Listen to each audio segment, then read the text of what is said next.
For today's video guys, manglaag mi sa bukid sa balay sa akong pinsan kay naabot yang bisita na taga France. Kani siya nga bata, gwapo kaayo siya puutan kay tapos kabalo siya makisama.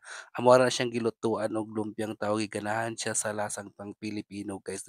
Dili siya artihon nga pagkabata.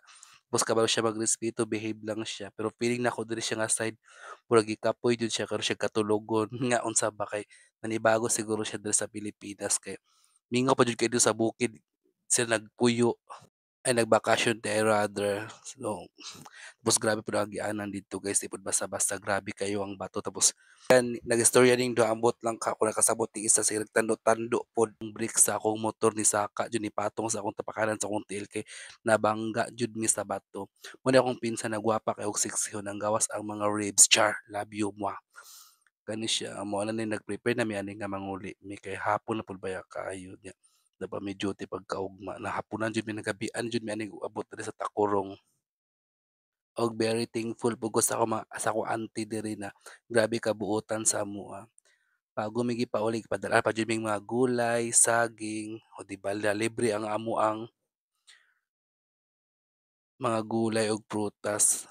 Dili lang ka sa bukid makalaag, dili ka makagasto, makatipid pa ka. Kay sa city ka maglaag, isa ra kalibutan ang imuhang kwarta nga bisag budget pa kag 5,000 pag uli wa na. Mga kuan na lang igura sa pamasahe ug mga kaon-kaon diri sa bukid sa kuan kay libre na ang pakaon, paihaw sa manok, pagulay, pasaging, o 'di ba asa pa ka. So diri na ta manglaag guys, kay maglaag-laag ta habang kaya pa.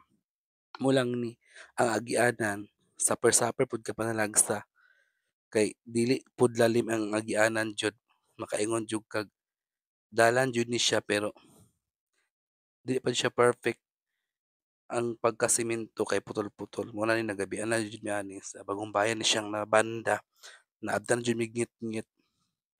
So ani lang jud very thankful ko sa akong pinsan sa iyang fiance na buotan, sa iyang bata na cute na buotan kabalo siya makisama, marespeto ug very thankful pud ko sa akong pinsan guys kay bisag nagkaon sa dili jud ko niya ginapasagdan anytime siya ako madulan sa akong mga problema, dili ko siya makalimot sa kuan. Buotan gyud siya kaya sa kuha guys, very thankful jud kay ko sa akong mga pinsan na buotan, love you.